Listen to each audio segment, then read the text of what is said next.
श्री राम। रानी कुशवा का हाथ जोड़ के प्रणाम सबको।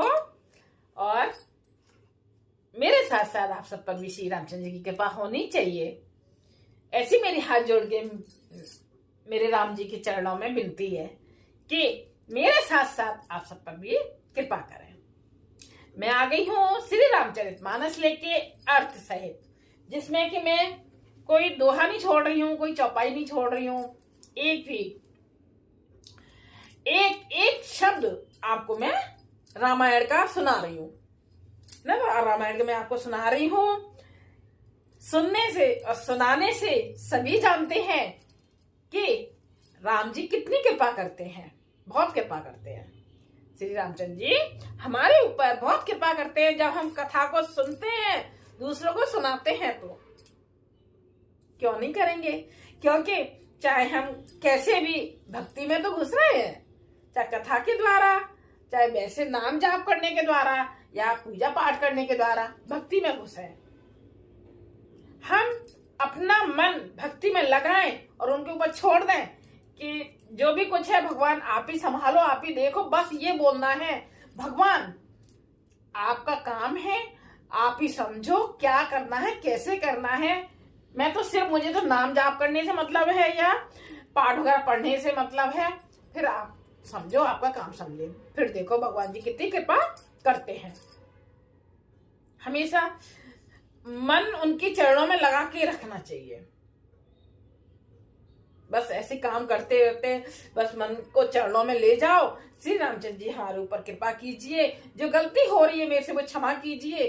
पता नहीं सुबह से शाम तक कितनी गलतियां हम करते हैं, हमें कहाँ पता चलता है कि हमने क्या क्या गलती करी है। ये तो रघुनाथ जी जाने ना, कि हाँ वो तो सब जानते हैं, तो हमारा सारा लेखा जोखा तो उन्हीं के पास है ना।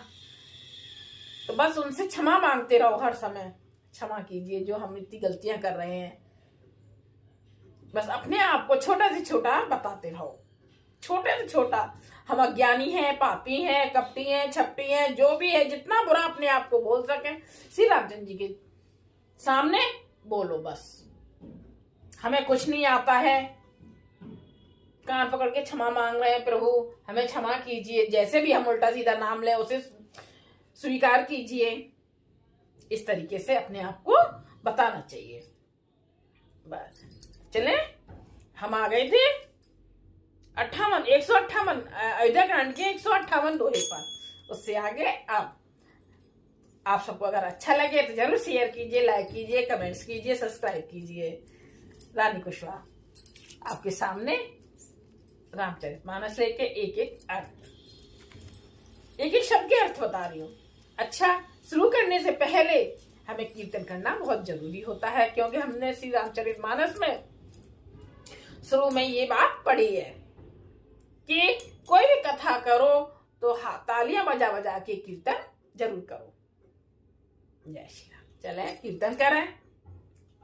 जय श्री राम। हमें अनुमति दीजिए श्री रामचरितमानस पढ़ने की, यानी कि आप अपनी ही कथा पढ़ने के लिए हमें अनुमति दीजिए। हनुमान जी आइए, विराजमान होइए, कथा को सुनिए और सुनाइए सबको। वही तो करेंगे, वही सुनाएंगे, वही पढ़ेंगे, सब कुछ उन्हीं का है। हम तो बस एक ऐसे ही बैठ गए हैं, पढ़ रहे हैं। बस जैसा करवाएंगे वैसा श्री राम जी हनुमान जी करवाएंगे, तभी हम कुछ कर पाएंगे। चले थोड़ा सा कीर्तन हो जाए।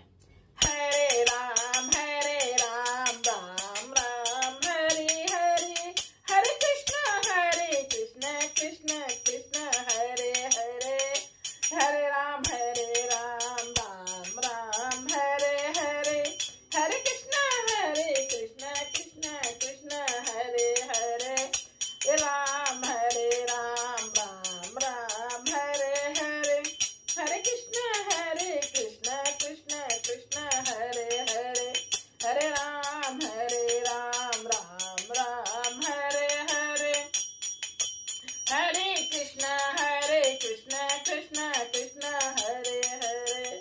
जय श्री रामचंद्र जी की जय हो। सिया राम में सब जग जानी, करो प्रणाम जोड़ जुग पानी, आशुतोष तुम अब डानी, आरत है दिन जाने। श्री रामचंद्र जी की जय हो। चले दोहे को मैं रिपीट कर दूं, 158 दोहे को। पुरजन मिले न कहें कछु, गवह जो हारहि जाहि। भरत कुशल पूछ ना सकहीं, भय विषाद मन माहि। नगर के लोग मिलते हैं पर कुछ कहते नहीं है। गांव से चुपके से जोहार वंदना करके चले जाते हैं। भरत जी भी किसी से कुशल नहीं पूछ सकते, क्योंकि उनके मन में भय और विषाद छा रहा है। अब चौपाई इससे आगे। जय सिया राम। जब हम मन लगा के पढ़ते हैं, सुनते हैं, तब हमें पता चलता है। अगर ऐसी किताब की तरह हम सुन लेंगे या पढ़ लेंगे तो हमारे समझ में नहीं आएगा कुछ भी। हम बस मन को लगा के रखें। मन को जब लगाएंगे ना तो समझ में आएगा, एक एक बात सारी समझ में आएगी। हाट बाट नहीं जाई निहारी, जनपुर बैद से लागे दवारी। आवते सुते सुने के कई नंदिनी, हरसी रवि कुल जल रोहु चंदने। बाजार और रास्ते देखे नहीं जाते, मानो नगर में दोनों दिशाओं में दाबांडने लगी है। पुत्र को आते सुनकर सूर्यकुल रूपी कमल के लिए चांदनी रूपी केकई बड़ी हर्षित हुई, मतलब बहुत खुश हुई कि मेरे पुत्र आ रहे हैं। सजे आरती मुदे उठे धाई, द्वार भेट भवन लई आई। भरत दुखित परिवार निहारा, माना तोहिन बनज बनु मारा। वह आरती सजाकर आनंद में भरकर उठ दौड़ी और दरवाजे पर ही मिलकर भरत शत्रुघ्न को महल में ले आई, जिससे कि उससे पहले कोई और ना मिल सके। तो इसलिए वो अपने महल में ले आई। और भरत ने सारे परिवार को दुखी देखा, मानो कमलों के वन को पाला मार गया हो। ऐसे के हरे सित ए भांति, मन हो मोदित दब लाई की राती। सुबह सोच देखे मनु मारे, पूछते नेहर कुशल हमारे। एक केकई ही इस तरह हर्षित दिखती थी, मानो भीलनी जंगल में आग लगाकर आनंद में भर रही हो। एक सिर्फ केकई ऐसे महल में दिख रही थी और तो सब दुखी थे, उन्हीं को एक दुख नहीं हो रहा था। आनंद में भर रही हो, पुत्र को सोच वश और मन मारे बहुत मतलब उदास देखकर वह पूछने लगी, हमारे नेहर में कुशल तो है, मतलब मायके में सब कुशल तो है। जैसे कि मतलब भरत कुछ समझ ना पाए इसलिए। सकल कुशल कही भरत सुनाई, पूछी निज कुल कुशल भलाई। तो कहे पाप कहा सब माता, कैसी ये राम लखन प्रिय भ्राता। भरत जी ने सब कुशल कह सुनाई, फिर अपने कुल की कुशल छेम पूछी। पहले तो वहां की बता दी केकई मां को, फिर अपने कुल की पूछी। भरत जी ने कहा, कहो पिताजी कहाँ हैं? भरत जी ने कहा, कहो मां पिताजी कहाँ हैं? मेरी सब माताएं कहाँ हैं? सब माताओं को पूछ रहे हैं, कौशल्या और सौमित्रा जी को। सीता जी और मेरे प्यारे भाई राम लक्ष्मण कहाँ हैं? ऐसे भरत जी अब अपने कुल की पूछ रहे हैं। पहले तो वहां की केकई मां ने पूछ लिया तो उन्होंने बता दिया सब सही है, अच्छा है सब कुछ। सुने सुत बचन सने मैं, कपट नीर भरे नैन। भरत श्रवण मन सूल सम, पापिनी बोली बैन। पुत्र के स्नेह में है वचन सुनकर, स्नेह में है वचन सुनकर नेत्र में कपट का जल भरकर पापनी केकई भरत के कानों में और मन में सूल के समान चुभने वाले वचन बोली। कपट का जल भर के आंसू। बाते बाते में सकल सवारी भे मंथरा सहाय विचारी कछुक काजे बिदि बीच बिगारेऊ भूपति सुरपत पुर पगुधारेऊ। हे तात, अपने बेटे से बोल रही है भरत जी से, तात, हे तात, मैंने सारी बात बना ली है। उन्हें भरत जी को समझा रही है कि मैंने सारी बात बना ली है। बेचारी मंत्रा सहायक हुई, मतलब सहायक सहायता करी, पर विधाता ने बीच में जरा सा काम बिगाड़ दिया। उन्हें जरा सा काम दिखाई दे रहा है, बीच में जरा सा काम बिगाड़ दिया। वह यह कि राजा देवलोक को पधार गए। सुनत भरत भय विवश विषादा धनुष है बेउ कर के हरे नादा तात तात हाथ फुटारी परे भूमि तल व्याकुल भारी। भरत यह सुनते ही विषाद के मारे विवश बेहाल हो गए, मानो सिंह की गर्जना सुनकर हाथी सहम गया हो। वे तात तात हा तात पुकारते हुए अत्यंत व्याकुल होकर जमीन पर गिर पड़े। भरत जी क्यों नहीं व्याकुल होंगे जिसके पिता, है ना। अरे भगवान।